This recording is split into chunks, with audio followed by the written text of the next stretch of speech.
Well, yeah.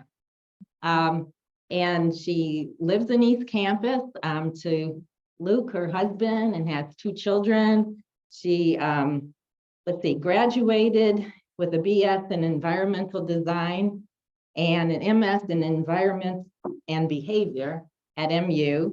And she's been a lead professional since 2004. So with that small introduction, and she lives up on the cliff, so I can see her kids jumping on the trampoline. I give you Barbara Buffaloe. Oh, yeah.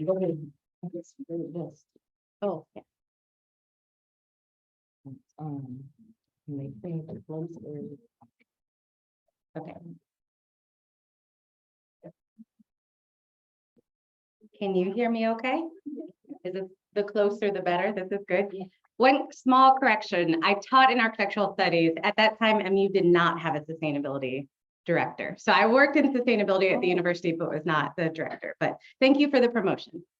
Well, welcome. Thank you for having me. Is Zoom working okay? Okay. There's a camera right here, which is not the best angle for anybody, but sorry, y'all. I just want to say it's a privilege to be here. I think the last time I spoke at the League of Meredith, it's fine. Last time I spoke at the League of Women Voters was probably when we were talking about our climate action and adaptation plan, when the city was looking to adopt that in 2019. So it's been a while. A small pandemic happened. I quit my job, and then I decided to do this crazy thing of running for mayor. So that's old news. Let's talk about the future. No. I wanted to say, you know, it's interesting when I'm introduced as Columbia's second female mayor that I both love and hate it. Because I love it because I'm proud, right? I'm obviously proud to hold this title. I'm proud to inspire younger women to consider this as a role of politics, so you don't have to be a traditional politician to step into this, all those things. And at the same time, I just want to be the mayor. You know, they never called the male mayors the male mayor. They never said Brian was the 27th male mayor. So I do at times just want to kind of get past that. And in fact, a couple of weeks ago, our first woman mayor, Marion McCullum, and I presented at a That's What She Said event, the inaugural one at the Missouri Theater. Was anybody there? Oh, I will try not to repeat all of the jokes we made then. But we talked about how, you know, she was so happy to lose the title only woman mayor when she would be introduced. But we also talked about how many things were the same. She was elected in 1989. You know, how many things were the same as when she served as when I served, right? So like I had Facebook comments, she had Trib Talk. She would get commented on about whether or not she was too young and needed more experience to do this job. And I get commented on about how the color of my hair can somehow govern my ability to govern. And so it's just like these things that they haven't really changed, and they're indicative of how women are treated in leadership positions. We get told, you know, that we are either pushovers or else we're aggressive, whereas men are thoughtful or strong. And those are just things that I really just want to get past, right? Because we all want to make an impact on our community to make it a better place for all of our neighbors, as well as our children that will inherit the decisions that we're making today. So I thought I'd talk, knowing who I'm talking to, about some of those things that I get to deal with and what I thought might be interesting to you all. So I know you all talk about state preemption in the League of Women Voters. And I'll tell you my own frustration with that as a local elected official. Because at times it feels like we are not being respected for our community's values and the decisions that our community members have actually voted for. As an example, there were multiple bills proposed this last year, which were talking about eliminating municipal's ability to tax on random things. Some of them, they were talking about it from a poverty perspective. So eliminating sales tax on grocery items, eliminating for diapers, ammunition, all the important things, and issues on property taxes.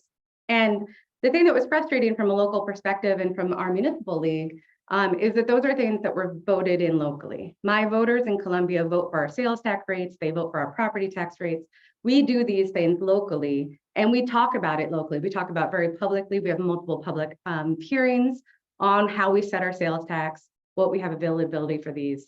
And so to then have it taken away from us without a vote of my local community can be frustrating, especially because those are the things that pay for the items that if we didn't do, I would also be in trouble from the state level.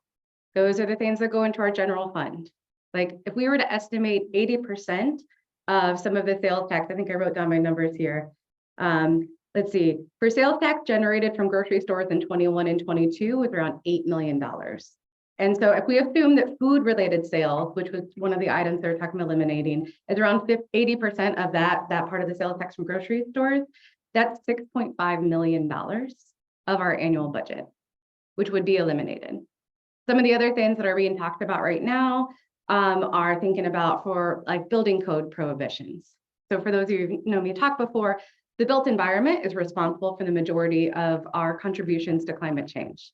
So greenhouse gas emissions, as we're talking about our built environment. And what affects a lot of our built environment is how energy efficient the buildings are. And there's legislation proposed right now to restrict municipal government's ability to require higher efficiency ratings than our 2016 codes. And so it's looking at this, and we have a local control. We have a building construction codes commission that meets with our staff and meets with our community members. I think I just got really quiet. Did I turn myself off? Let's see. That's mute. Did the battery run out? Mark, the lights are not on anymore. Hello? Hello? Hello? I'm blinking. I wonder if that means I'm going to run out. If somebody knows where Mark is and if you have batteries, we might need them in a little bit. All right, make a noise but I can hear myself, so I will know if I stop talking again. So we have a local commission, our Building Construction Codes Commission, that works with our Climate and Environment Commission and with our local community about how we decide on our building codes.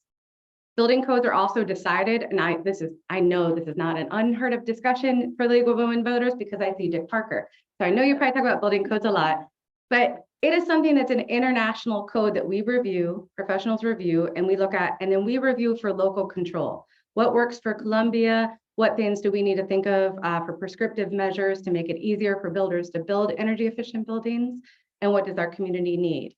And so again, to have that proposed in Jefferson City to eliminate our ability to set our own building codes for what our communities decided upon is frustrating. And then the other one is sometimes it seems like some things are just proposed at the state level to either make noise and there's no actual threat, and it's just to distract from these other things. And often at times it's also because somebody, like one person, got mad about one thing. So right now there's also one proposing that cities are not allowed to do parking meters. Now, I'm not telling you that I love parking meters. This is not something that when I drive downtown, I can't wait to put the Park mobile app on my phone or put quarters in. But cities have chosen, some cities have parking meters and some don't. They usually fund a parking utility. And if they have garages, that funds are going towards the bonds that went out, paying down the bond payments for those garages. But that one was started because one legislature in Jefferson City got a parking ticket in Jefferson City near the Capitol, and the city didn't fix it for them, and they were frustrated. And so it started with just trying to take away parking meters from Jefferson City, and then why not just put it statewide? That one has not, I think, moved. I did it again. Good Lord. I really do think it's a battery thing. So I'll just keep turning it on and trying to squeeze all the juice out of it until somebody comes in with batteries magically. Mark's coming. Okay, great. So those are just the sort of things that as we follow, right? Decisions being made at our state level, decisions being made at a federal level, obviously then do affect us locally. And at the same time, decisions or inactions happening at a federal or state level also come to Columbia, even if it's not an issue that we're experiencing. I'm just gonna keep pushing the button. Hello, oh, do you wanna see if that one works? Maybe? I can hold it. Oh, that works. Okay, I'm not gonna do a feedback thing though. This is. Sorry, Zooms. Okay, it's still thinking now. Does this have anything to do with your purple hair? It is. It's my ability to use technology. It's to do with my purple hair. Can you guys hear me okay? Okay. But so what I mean to say is that, sometimes things that are happening in other communities can affect us, even if we're not having that problem right then.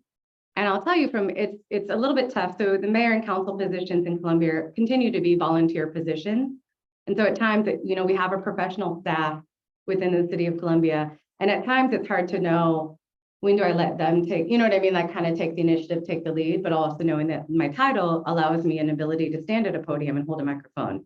But I'm also not the one saying, hey, I need you to go out and respond to this thing. I'm telling the one guy, I'm telling DeCarlin, tell staff to go out and do this one thing. So sometimes there's a delay in action and communication can be difficult.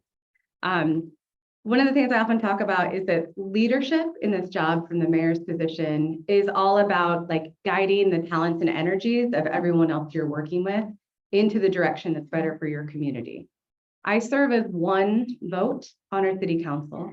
At our meetings, I'm the one, leading the meetings, but it's really just to continue making sure we're talking with one another, working with one another and hearing from our community members as we move forward. And one of the hardest things with local government is that things take time.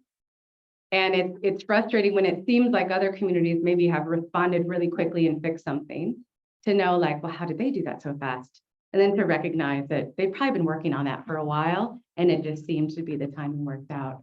I'm also not alone when we talk about items and issues that we have where it feels like you're in a whirlwind.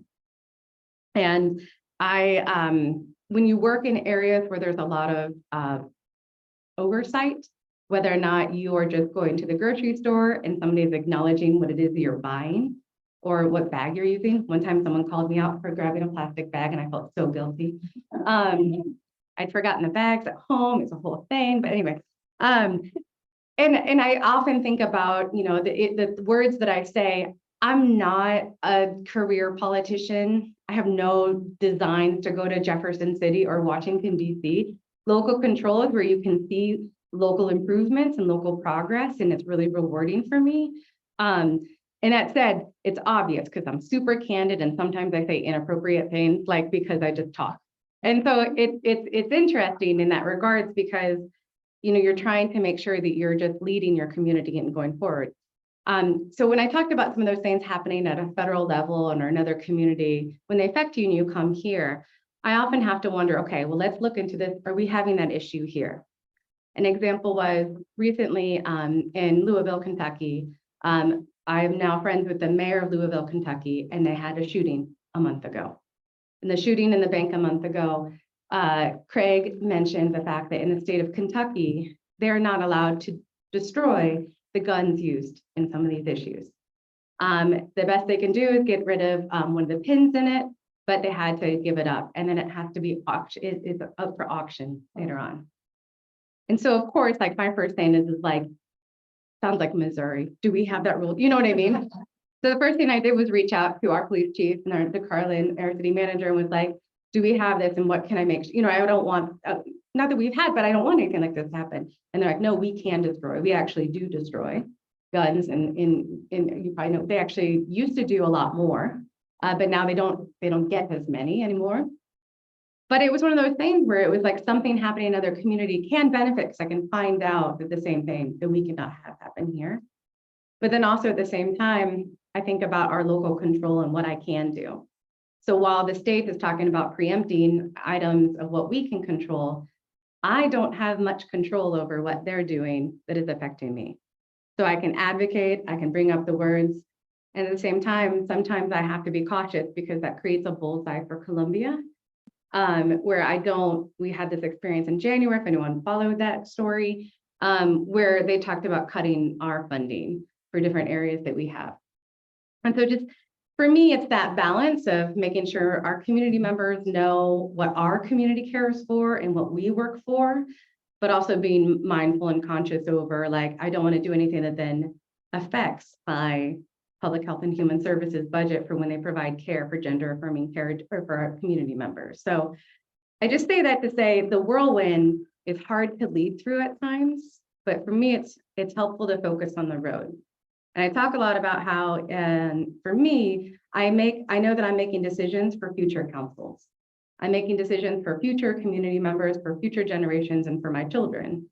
So when I'm talking about how we're planning for growth in Northeast Columbia, I'm thinking about, besides just subdivisions going in there, what are we putting in for, is there coffee shops and grocery stores and retail and trails and sidewalks? Like, how are we thinking about this as we grow? Because I know it won't happen during my tenure, but it might in my daughter's tenure. And I say that as a joke because there's no way she would ever want to run for political office. She's like the biggest introvert. She hates it. But I heard this story. I'll tell you, since I'm not a career politician, coming into this, there were a few times where like things were keeping me up at night, and I was worried and I was starting to think about, okay, if I say this, I think this group is going to say this person's going to, you know what I mean? Like trying to like guess what somebody was going to say. And I get the best advice ever from somebody and was, don't let people live rent free in your head. And it was the best. It had this pause for me where I was like, thank you. Because I was not being able to focus on the actual improvements and the things we needed to work on that take time, and they take meetings with people, and they take getting the information and figuring out what best practices you want to steal from other cities. It takes time. And I was letting this whirlwind of other people live rent free in my head so that I wasn't focusing on what we needed to do. And so I heard this story, and I apologize if anyone had heard this before. Has anyone heard the story of the two monks? The sound, maybe once I start it, you might know it. And if I have like a couple minutes, okay. So this is a story that don't let somebody live rent free in your head was told to me at. It was, if you know, Dr. Elizabeth Chang she still teaches at the university, but I think they're remote right now. She was the one who told me this story. So it's two monks were walking from one village to another. And on their way, they arrived at a large puddle full of mud, which they had to cross. And a young woman was standing at the side of the puddle, not knowing what to do. And the one monk asked her, do you want to cross the puddle? And she said, yes, I do, but I do not want to get my shoes and my dress dirty. Well, come, said one of the monks, I will carry you to the other side. And he took her on his back and carried her to the other side of the puddle. After crossing the puddle, the two monks continued walking silently for hours until they reached their destination. And the other monk could not keep silent any longer and exclaimed, how could you carry that woman on your back? We are monks and we are not allowed to touch women. And the monk who carried the woman across the puddle on his back smiled and said, I have left that woman at the edge of the puddle, and you have carried her this whole way. And it was that story about the importance of detachment. And I don't mean that in a way of like, just make decisions and don't care about anything else, but more of that focusing on what it is, the matter at hand. And thinking about this matter and keeping your mind calm and focusing on the road. And so the one monk, was wrong to touch the woman, but kept thinking, or the one thought is wrong to touch a woman and kept thinking about the whole time, instead of keeping his mind quiet and focusing on the road.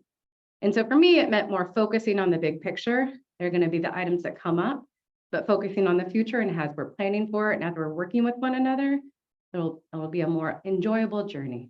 So that's all I had for my starting one. And I didn't know do you want to do Q&A?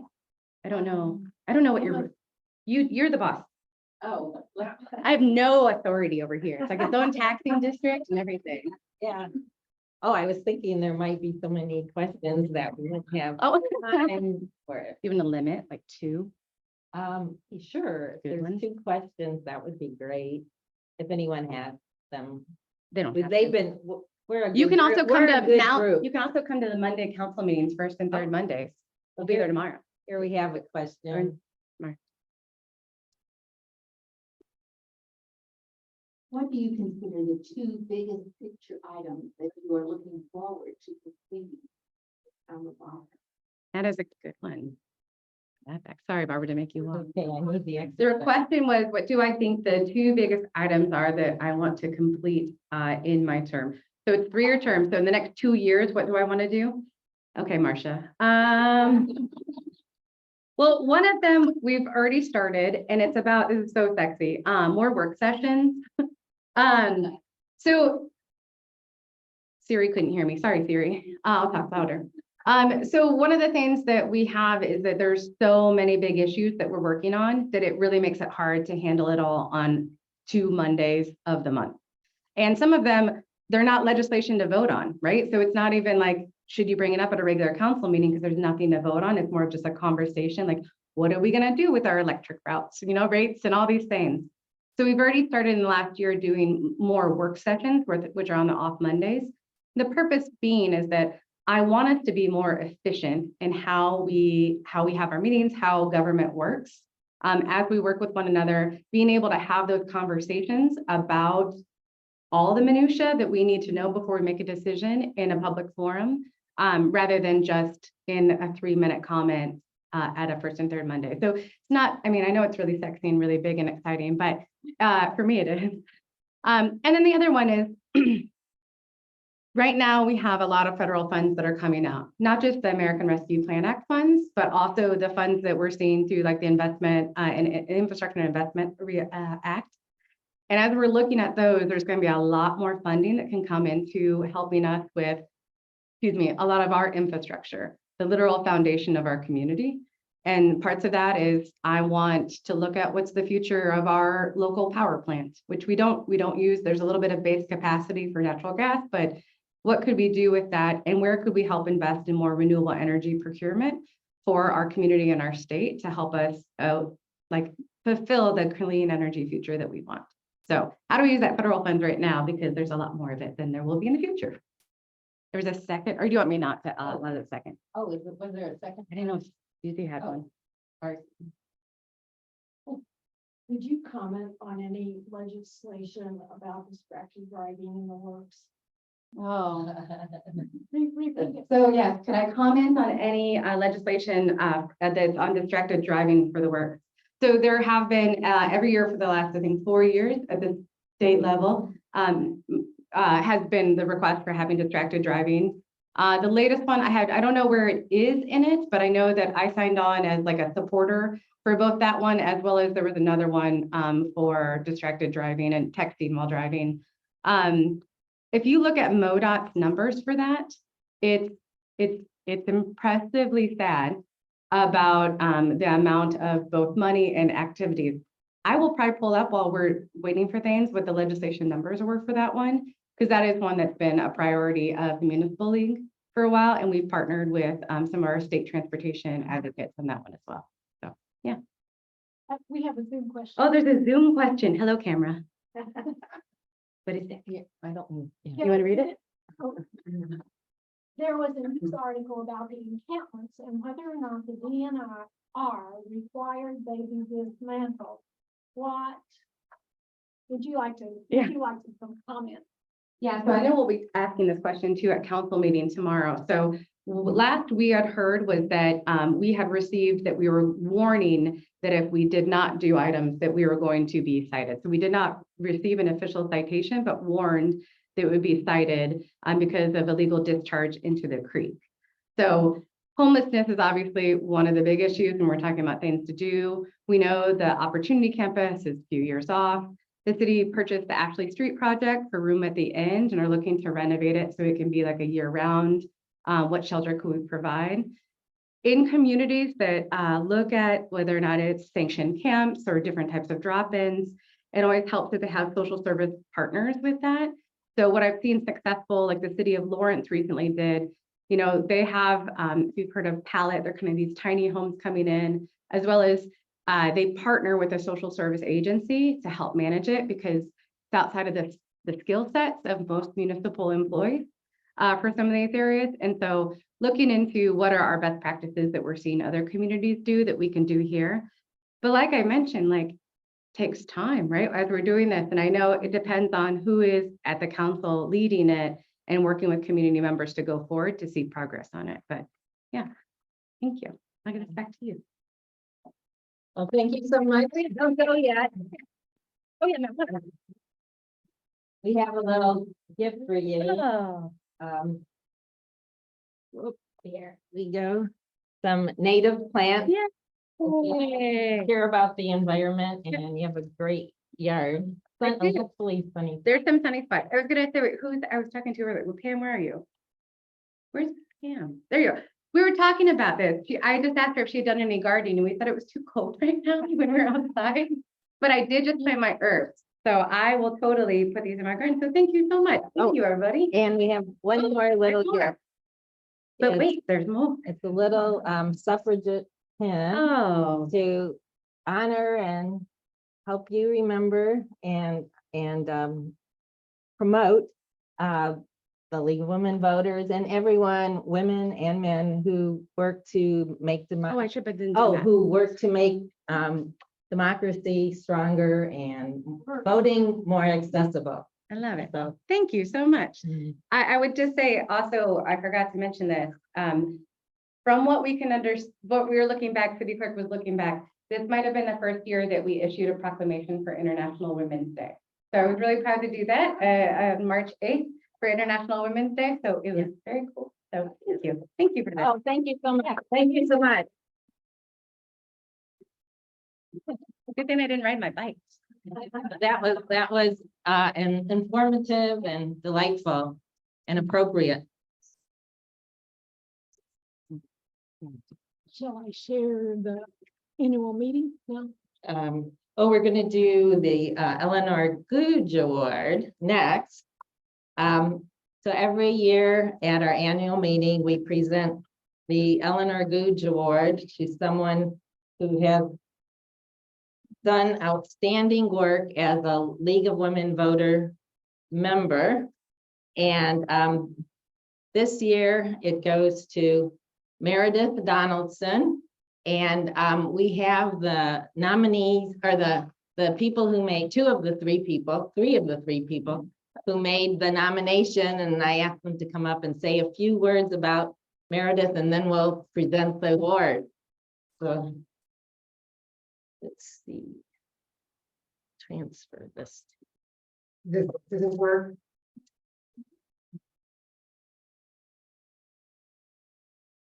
Well, Meredith has contributed the type of service to the league that can best be described as a quintessential leaguer. She told the story that she had been a league brat. I always love that she refers to herself as a league brat, meaning her mom was a league person. And she said, as a young adult, her early experience from her mother was they had to clear the papers from the dining room table. Her league papers, got it? Some of us may know that story. Your table is full of papers from your league business. But she learned from her mother that you couldn't just be a member. You had to really dig in. And I have to say, even while we were sitting here, I don't know if you knew this, behind you, Meredith was very busy helping everybody. And that is just her. She's not been just a member. After retirement, she just jumped right into our league. She is the person who just always raises her hand when something needs to be done. And she's always ready to volunteer. So we kind of describe this as, do you need help at one of our events? She's there. Do we need members to plan events? Meredith volunteers. If we need a script for our film about our 100th anniversary, she wrote the script without any kind of preparation. She just did it. Do we need somebody to send a message or a note to someone to express sympathy or cheer them up? She's already done it. So we don't need to ask her. She's taken care of it. And some of the things I have to say, because I've been going down to Jefferson City in the middle of the winter, Meredith called and said, you need a ride. If it's a really snowy day, she said, I can get you down to Jefferson City, because I know how to drive in the snow. That's Meredith.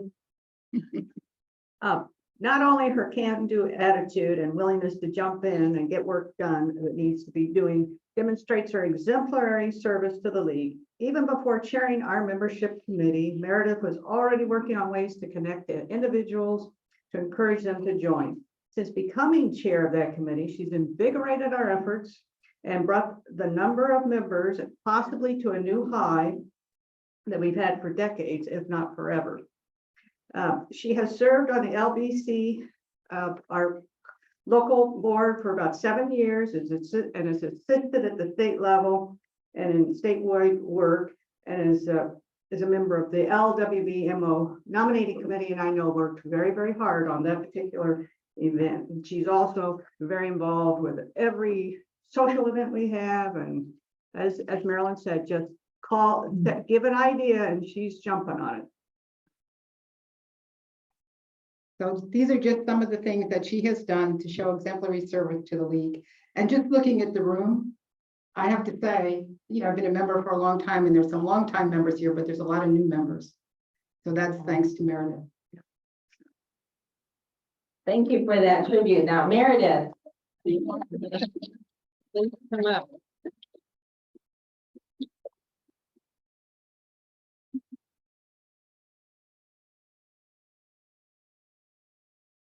So, I present you with the Eleanor Goodge Award. Oh, I guess we have to, because of the Zoom people. We have to do here.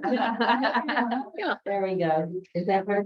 I present you with the Eleanor Goodge Award for exemplary service to the League of Women Voters, Columbia, Boone County.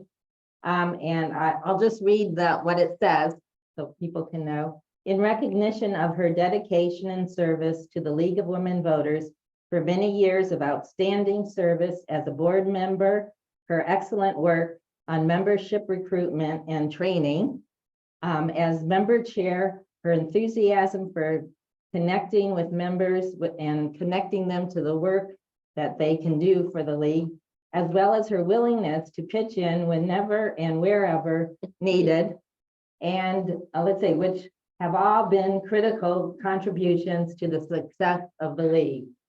So thank you so much. Did you want to say a few words? Well, yes, I just want to say, well, what this does, I joined the league because things were happening and I don't have all the skills. And in this room, we have people who know about the environment, have been working on it. We have people who go to Jeff City. We have people who know about the legislation, redistricting. And I'm just amazed with the knowledge and power. And it gives me a sense of power that I bring members in to make this happen. Because some of it I couldn't do as well as the people doing. So we are a powerful force. Thank you.